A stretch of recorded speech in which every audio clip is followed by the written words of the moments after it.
তো hello guys, আমি তোতন। আমার ডেলি ব্লগে তোমাদের সকলকে স্বাগতম। আমার আগের দিনের ব্লগে বাড়ি থেকে বেরিয়ে শ্যাওড়াফুলি ঘাটে জল ডোবানো পর্যন্ত যা কিছু করেছিলাম আমার আগের দিনের ব্লগে আমি তোমাদের সঙ্গে শেয়ার করেছিলাম। যারা যারা আমার আগের দিনের ব্লগটি দেখোনি তারা এক্ষুনি গিয়ে দেখে আসতে পারো।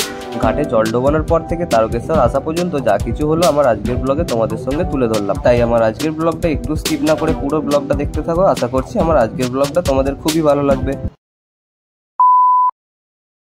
তো গাইজ, ঘাট থেকে কিন্তু 6:30টার সময় বেরিয়ে পড়লাম জল নিয়ে। আর এখন কিন্তু দেখো ঘাট থেকে অনেক সুন্দর সুন্দর কিছু বাঁক যাচ্ছিল, তো সেইগুলো তোমাদেরকে একটুখানি দেখিয়ে দেবো ভাবলাম। তো ওই কারণে দাঁড়িয়ে পড়লাম। আর দেখো কত সুন্দর সুন্দর বাঁক যাচ্ছে।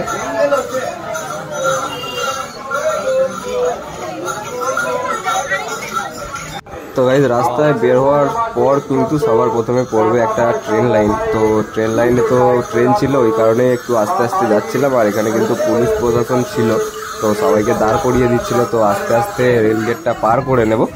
তো রেল লাইনটা পার করে নেওয়ার পর কিন্তু একটুখানি পরেই সামনে একটা চৌরাস্তার মোড় পড়বে। তো ওখানেও কিন্তু পুলিশ প্রশাসন ছিল, তো ওই কারণে দাঁড়িয়ে পড়লাম।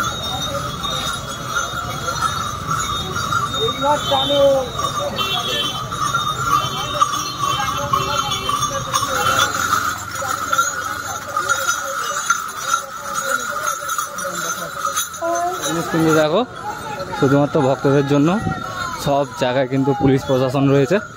আর এখন কিন্তু চলে এসেছি বৈদ্যবাটিতে, ঠিক আছে? এই দেখো মেন হাইওয়ে। তো এখন কিন্তু সিগন্যাল গ্রিন আছে আর আমাদের পুলিশ কাকুরাও আছে, তো ফটাফট চলে যাব।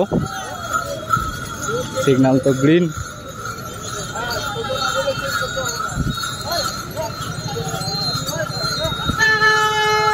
পার করে গেলাম। তো গাইজ, প্রায় বেশ কিছুটা হাঁটার পর কিন্তু চলে এলাম আমাদের এই দেখো দিয়ারা পার্ক, ঠিক আছে, দি ওয়ান্ডার ওয়ার্ল্ড। তো পার্কের পাশ দিয়ে কিন্তু এখন যাচ্ছি। আর রাস্তায় দেখো ভক্তদের ভিড় কেমন আছে। এখন কিন্তু বেজে গেছে 8:05, ঠিক আছে? আর এখন কিন্তু হেঁটে হেঁটে দিয়ারা পার্ক টপকে এই দেখো চলে এলাম বিশালক্ষী তলায়। আর এখন এখানে একটুখানি বসবো, অনেকটাই এলাম, 1 ঘন্টা প্রায় হেঁটে নিলাম। আর এবার কিন্তু এখানে একটু বসবো, তারপরে কিন্তু আবার রওনা দিয়ে দেবো। সবার প্রথমে তো শুরু হলো চা দিয়ে। শুরু করলাম চা দিয়ে। আর তারপরে দেখো ওখানেও কিন্তু একটু আগে লাইন দিতে হচ্ছিল না, এখন কিন্তু লাইন দিতে হবে। ওখানে কিন্তু দিচ্ছে খিচুড়ি, ঠিক আছে? এখন কিন্তু বেজে গেছে 8:30। আর এবার কিন্তু এখান থেকে চলে যাব জল নিয়ে। তো ভাই এখন কিন্তু বেরিয়ে পড়লাম সোজা বিশালক্ষীতলা থেকে। আর এবার গিয়ে কোথায় দাঁড়াবো সেটা কিন্তু এখন বলতে পারছি না। আগে যাই রাস্তায়, তারপরে দেখানো হবে আবার। তো এখন কিন্তু বেজে গেছে 9টা। আর এখন কিন্তু চলে এলাম সিঙ্গুর ডাকাতকালীতে। এখানে দেখো কত সুন্দর ভজন হচ্ছে।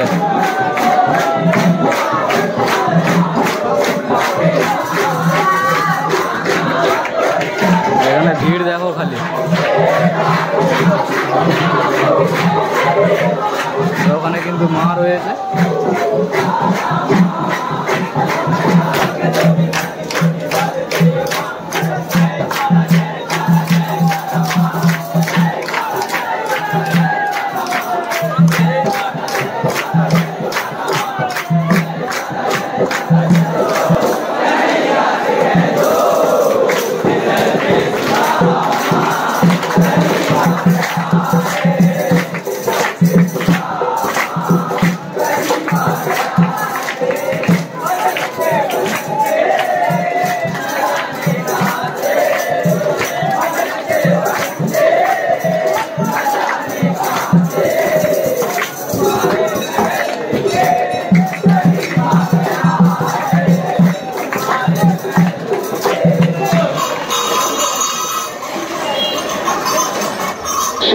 কিন্তু বেজে গেছে 9:30।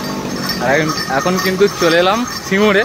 আর এখন কিন্তু পুরো দুর্গাপুর হাইওয়ের ওপরে যে ফ্লাইওভারটা আছে, ফ্লাইওভারের ওপর দিয়ে কিন্তু এখন হেঁটে হেঁটে যাচ্ছি। আর হাইওয়েটাও তোমাদেরকে দেখিয়ে দিচ্ছি।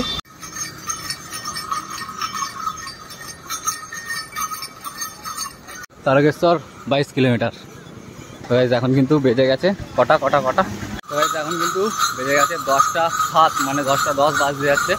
আর এখন কিন্তু এই দেখো পুরো কামারকুণ্ডুর ফ্লাইওভারের ওপর দিয়ে যাচ্ছি। পুরো এখন স্টেশনের ওপরে রয়েছি। আর এই দেখো প্ল্যাটফর্মে কিন্তু ট্রেন হয়ে গেছে নিচে কড লাইনে। আর রাস্তায় দেখো কত ভিড়।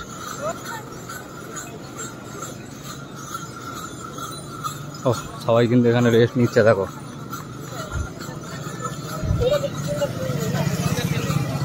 ও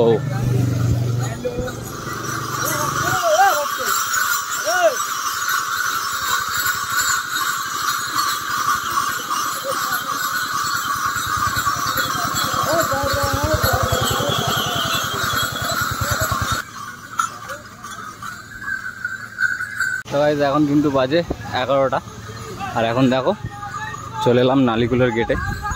সেই সিঙ্গুরে ডাকাতকালী থেকে এই এখনো পর্যন্ত কিন্তু টানা কন্টিনিউ হেঁটে যাচ্ছি।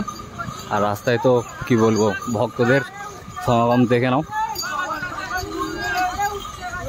এখন বেজে গেছে 11:22, আর সেই কিন্তু ডাকাতকালী থেকে সোজা চলে এলাম মালিয়া পার্কেতে, ঠিক আছে। আর এখন কিন্তু দেখো রাস্তায় কিন্তু প্রচুর প্রচুর প্রচুর ভক্তের ভিড়, দূর দূরান্ত পর্যন্ত দেখো চারিদিকে পুরো লোকে লোক। তো চলো এখন কিন্তু পার্কের ভেতরে যাবো, আর একটু বসবো, আর ভেতরে কেমন ভিড় আছে সেটাও দেখিয়ে দেবো। চারিদিকে খালি ভক্ত দেখো, আর এখানে এরা কেন লাইন দিয়েছে সেটা বুঝতে পারছি না এখনো। তো যাই, কই কই চলো। কিন্তু ঘরটা রেখে দিলাম আর দিয়েই দেখো রাস্তায় কিন্তু আবার ছাতু দিচ্ছিল, তো নিয়ে নিলাম ছাতু।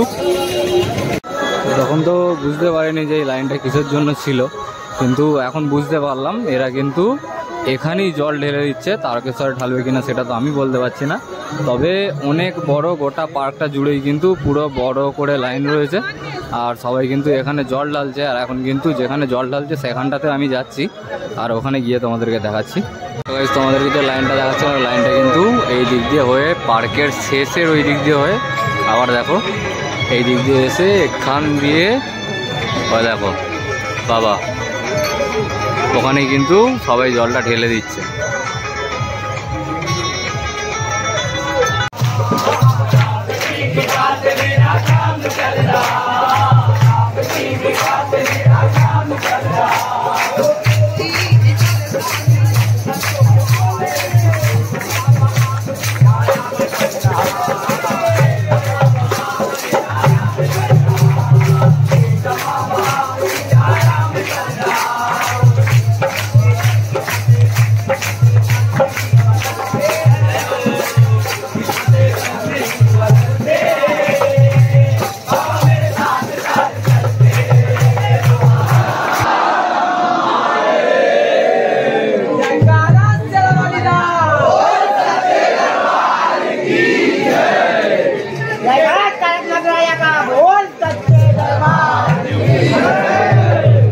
এখন কিন্তু বাজে 12:40, আর এখন কিন্তু মালিয়া থেকে বেরিয়ে পড়লাম সোজা তারকেশ্বরের দিকে।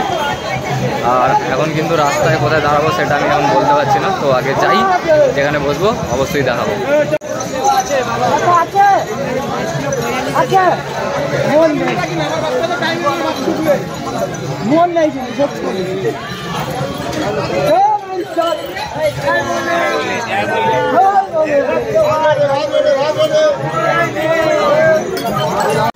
এখনো পর্যন্ত কিন্তু পা থামেনি, এখনো পর্যন্ত কিন্তু হেঁটে যাচ্ছি। আর একটা জিনিস সেই থেকে দেখাবো করছি, কিন্তু দেখাতে তো আর পারছিলাম না, তার কারণ একটাই, মেঘের কারণে, আর তার উপরে বৃষ্টিও পড়তে লেগে গিয়েছিলো, ওই জন্য আমি কিন্তু কোনো রকম ভিডিও করিনি, ঠিক আছে। তো যেটা দেখাবো বলছিলাম সেটা হচ্ছে এই দেখো, যেটার জন্য আসা, তাও মেঘে ঢাকা আছে, ওই জন্য ভালোভাবে বুঝতে পারছো না। পূর্ণিমার ওই চাঁদের আলো, এই পূর্ণিমা বলেই আমরা আজকে কিন্তু জলটা আনতে বেরিয়েছি। তো এত কষ্টের পর কিন্তু এখন বাজে 4:30, 4:16 বাজে, আর এখন কিন্তু দেখো তারকেশ্বর ধামে কিন্তু পৌঁছে গেছি। আর এবার কিন্তু একটা বসার মতো জায়গা দেখে নেবো, আর সেখানে গিয়ে কিন্তু বসে পড়বো। তো একটা জায়গায় তো একটু রেস্ট নিয়ে নিলাম, আর রেস্ট নিতে নিতে কিন্তু কখন যে সকাল হয়ে গেছে সেটাই বুঝতে পারিনি। এই দেখো আবার কিন্তু চলে এলাম সেই গেটের কাছে, আর এবার কিন্তু চলে যাব সোজা মন্দিরে, ঠিক আছে। আর দেখো এখন রাস্তায় কিন্তু ভক্তরা এখনো আসছে।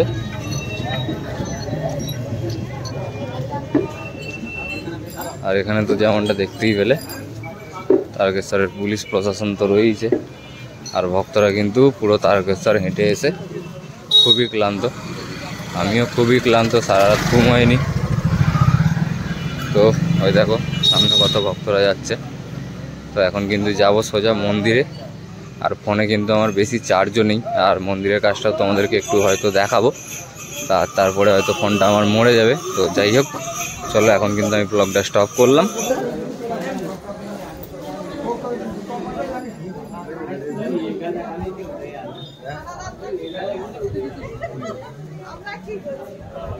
এখন কিন্তু বেজে গেছে 5টা 25, ঠিক আছে। আর এখন কিন্তু চলে এলাম আমরা সেই যে ছাদে আগে বসতাম, তো সেই ছাদে কিন্তু এখন তো আর বসা হয় না। আজ অনেকগুলো দিন পর এই ছাদে উঠলাম। তো মন্দিরটা কিন্তু তোমাদেরকে আর একবার ভালোভাবে দেখিয়ে দিচ্ছি। এই দেখো এখানে কিন্তু মহিলাদের লাইন রয়েছে, আর এই দেখো আমাদের মন্দির। তো মন্দিরের গেটের সামনেই কিন্তু একটা দাদার চপের দোকান ছিল। তো ওই চপের দোকানে ব্যাগপত্র যা কিছু ছিল সমস্ত কিছু কিন্তু রেখে দিয়ে ঘট নিয়ে চলে গেলাম মন্দিরের ভেতরে। আর মন্দিরের ভেতরে গিয়ে কিন্তু জল ঢেলে বেরিয়ে পড়লাম। আর এখন কিন্তু আমি মন্দিরের গেটটার কাছে যাচ্ছি কেন, তোমাদেরকে জাস্ট একটুখানি দেখিয়ে দেবো বলে। ওই দেখো ওখানে কিন্তু আমাদের মহাদেব বসে আছে, আর এটাই কিন্তু মন্দিরের মেন গেট। তো জল ঢেলে নেওয়ার পর কিন্তু সোজা চলে এলাম আমাদের তারকেশ্বর বাস স্ট্যান্ডে। আর বাস স্ট্যান্ড থেকে কিন্তু বাসে চেপে পড়লাম, আর এবার কিন্তু সোজা চলে যাব বাড়িতে। তো গাইস এখন কিন্তু আমি চলে এলাম বাড়িতে। আর এখন কিন্তু বাজে 6টা 40, মানে 6টা 40 ছিল, এখন 7:40 হয়ে গেছে। যাই হোক, এখন কিন্তু বাড়িতে চলে এলাম। আর সারা রাত তো কোনো রকম ঘুম হয়নি। এবার কিন্তু tata bye bye, good night. আবার দেখা হবে নতুন ব্লগ নিয়ে।